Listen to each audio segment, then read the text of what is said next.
Hi guys, welcome to Bedtime Stories with Miss Hanna. Tonight I have some really good books for you to listen to. These books are very important. So first I'm going to start with the book You Matter. And this book is by Christian Robinson and published by Simon & Schuster. It says, near or far, big or small, first or last, you matter. For anyone who isn't sure if they matter, you do.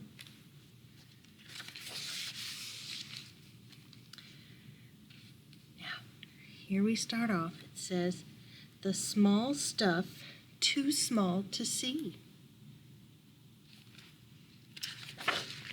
Those who swim with the tide and those who don't.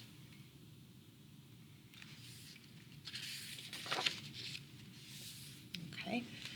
The first to go and the last. You matter.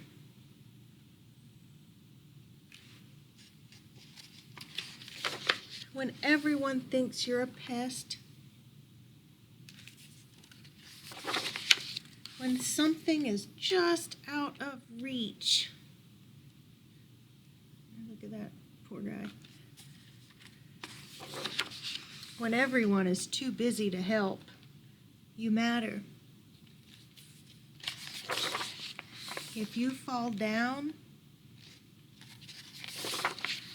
if you have to start all over again, even if you are really gassy, you matter. Sometimes home is far away. Sometimes someone you love says goodbye. Sometimes you feel lost and alone, but you matter. Old and young, the first to go and the last. The small stuff too small to see. You matter. The end. Now, for my next book, it is a book called Sulwe, and it is by Lupita Nyong'o. She is an actress. It is illustrated by Vashti Harrison. So let's read about little Sulwe. Sulwe. For Sakai, the newest star in our night sky. Lupita. For Lupita, Vashti. Sulwe was born the color of midnight.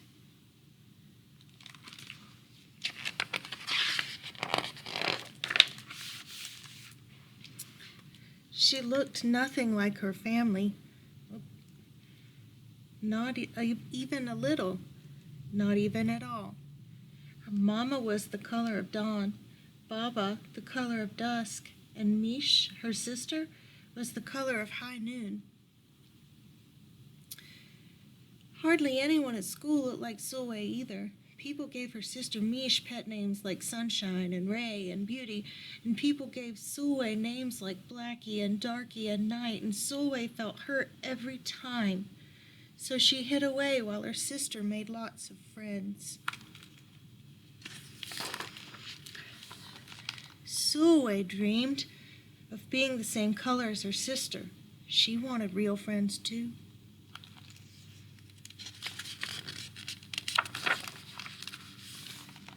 So she got the biggest eraser she could find and tried to rub off a layer or two of her darkness. That hurt. She crept into Mama's room and helped herself to her makeup. Oh no, she'd hear about this from Mama. Sulwe decided to work from the inside out and ate only the lightest, brightest foods.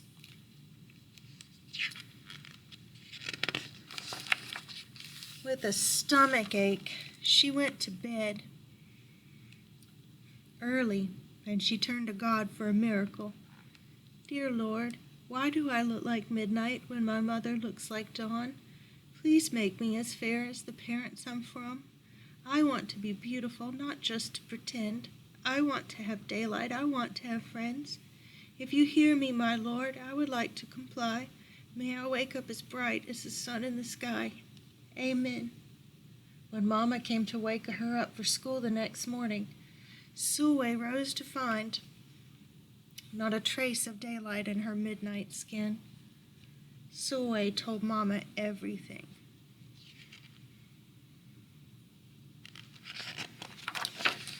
Mama asked, "What is your name?"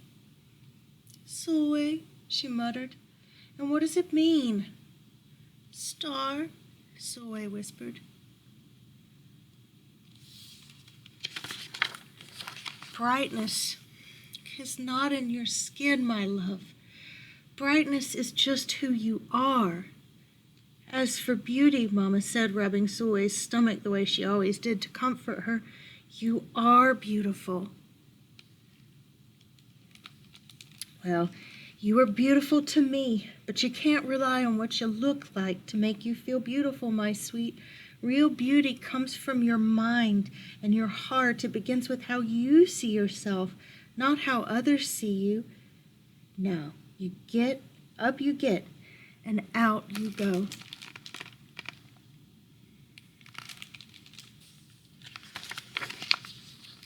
How could she, as dark as she was, have brightness in her? How could she have beauty when no one but her mother seemed to see it? How could she be a star? That night, a shooting star appeared at Sulwe's window. "The night sent me," the star said. "Come with me." Sulwe hopped onto the star and off they went. "Long ago, at the beginning of time," said the star, "there was night and day, and they were sisters.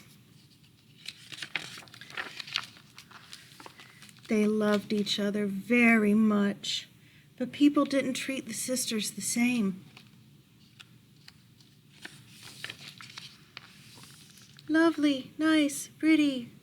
People gave Day pet names like lovely, nice, and pretty. And people gave Night names like scary, and bad, and ugly. Scary, bad, ugly. She felt hurt every time. Well, Night got fed up and walked right off the earth. Day stayed behind and enjoyed making everybody happy in the sun. But then Day grew too long. Day began to really miss her sister, and so did everybody else. There had to be a way to get her back. Day set off to find Night, and she did. "I miss you," said Day. "I miss you too," said Night, "but you don't know what it's like to be treated badly for being dark." "You're right, I don't," Day replied. "But what I do know is that we need you just the way you are. Come and see."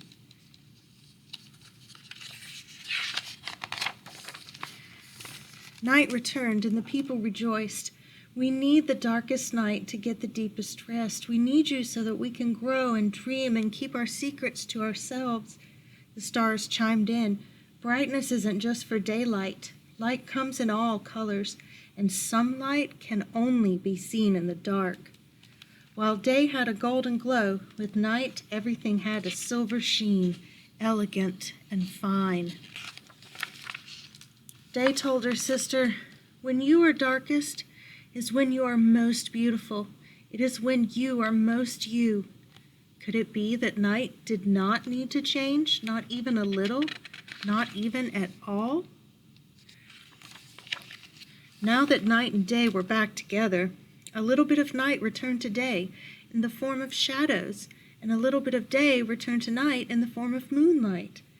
They were inseparable from that moment on, and promised to celebrate the brightness in each other, whether people chose to see it or not. You see, the star explained, we need them both on their sunniest day and their darkest night and every shade in between. Together they make the world we know, light and dark, strong and beautiful. Zoe rose the next morning, beaming. There would be no hiding anymore. She belonged in the world, dark and beautiful, bright and strong.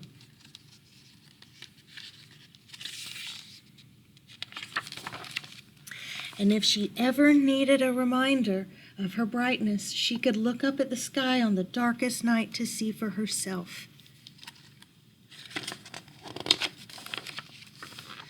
Zoe felt beautiful inside and out.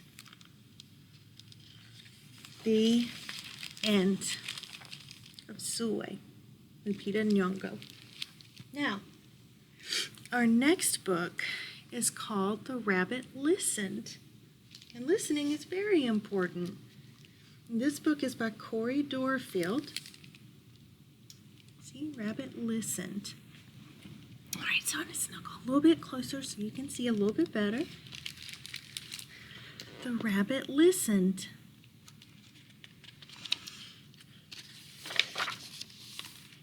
One day, Taylor decided to build something new, something special,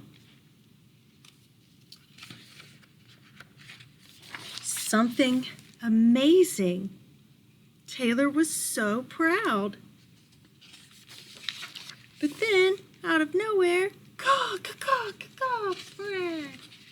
things came crashing down. The chicken was the first to notice.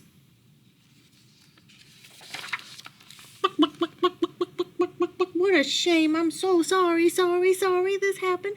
Let's talk about it.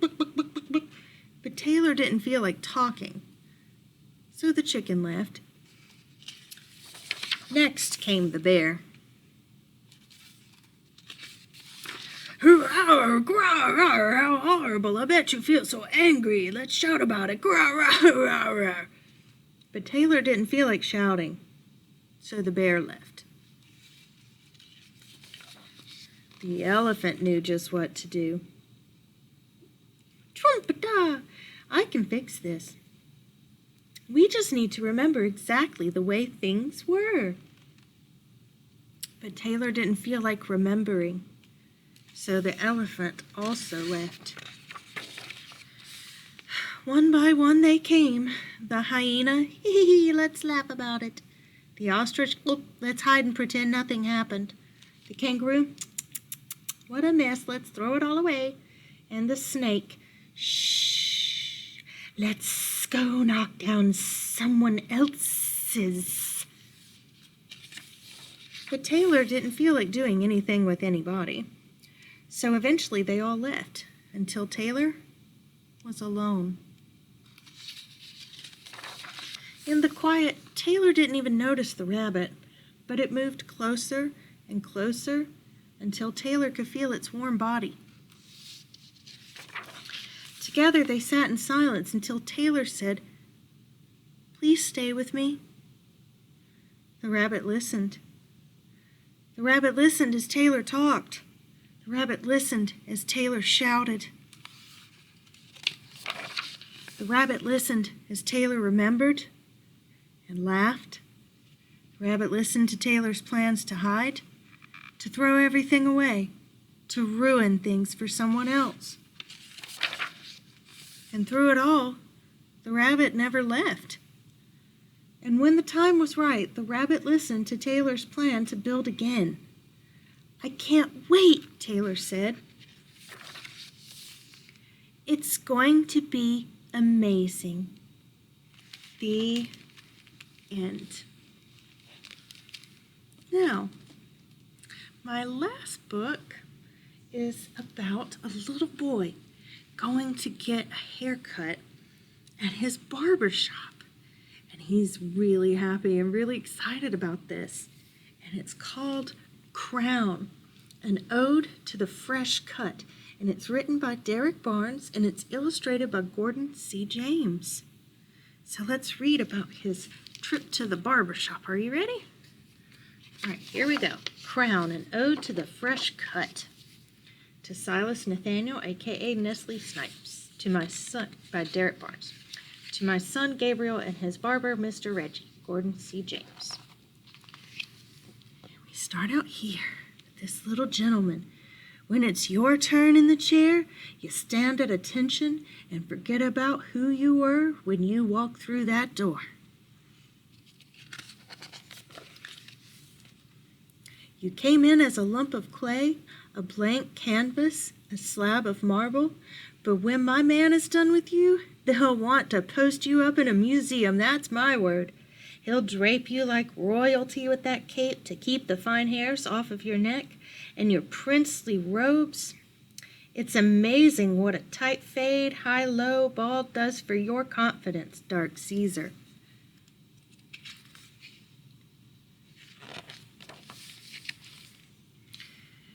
Who knows, you might just smash that geography exam tomorrow and rearrange the entire principal's honor roll. A fresh cut does something to your brain, right? It hooks up your intellectual. You're a star, a brilliant, blazing star, not the kind that you'll find on a sidewalk in Hollywood. Nope, they're going to have to wear shades when they look up to catch your shine. He'll lean you back in the chair, dab that cool shaving cream on your forehead, and then craft a flawless line with that razor. Slow, steady, surgical. It frames your swagger. The cute girl in the class across the way won't be able to keep her pretty eyes off you. Her friends will giggle and whisper, "Girl, he's so fine." Yeah, that's what they'll say. The whole school will be seasick from the rows and rows of ripples. You'll have more waves on your head than the Atlantic Ocean. Shout out to my do-rag impatience. There's a dude to the left of you with a faux hawk, deep part, skin fade. He looks presidential. Maybe he's the CEO of a tech company that manufactures cool. He's a boss. That's how important he looks. Dude to the right of you looks majestic. There are thousands of black angels waiting to guide and protect him as soon as he steps a foot out that door. That's how important he looks. There's a dude standing in the mirror. They can't get over the masterful designs crafted on the side of his dome.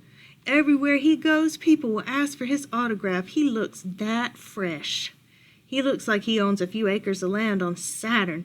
Maybe there's a river named after him on Mars. He looks that important.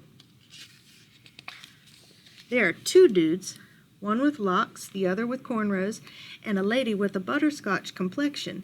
And all they want is a shape-up, tapered sides, a trim, and a crisp but subtle line. And sometimes in life that's all you ever need, a crisp but subtle line.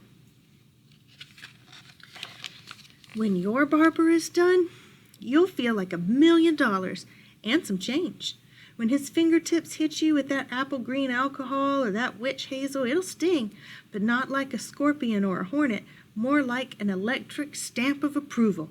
And when you see the cut yourself in that handheld mirror, you'll smile a really big smile. That's the you that you love the most. That's the you that wins everything. That's the gold medal you. Every person in the shop will rise to their feet and give you a round of applause for being so fly. Well, not really, but they'll look like they want to. You'll see it in their eyes. It's the look your English teacher gives you when she hands you your last test with a bright red 97 slapped on it. It's how your mother looks at you before she calls you beautiful. Flowers are beautiful, sunrises are beautiful, being viewed in your mother's eyes as someone that matters. Now that's beautiful. And you'll take it. You don't mind at all. Finally, he'll remove your cape and swipe you down with a brush, made from a golden horse tail. You'll put the money in his hand without even expecting change back. Tip that man. Tip that man. It was worth it. It always is.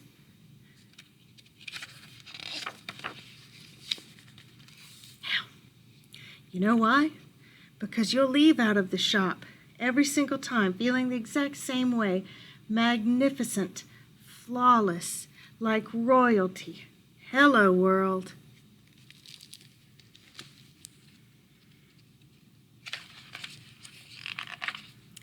The end of Crown. I want to thank you guys for tuning into my story time this time. I hope you really enjoyed it. And I hope to see you next time for our story time on Sunday at 6 o'clock. And I want to read you some more diverse stories. So I'll see you at 6 o'clock on Sunday. And I hope you don't forget to brush your teeth today and tuck yourself into bed and snuggle in and have a good night, okay? Good night, guys. Bye. See you soon.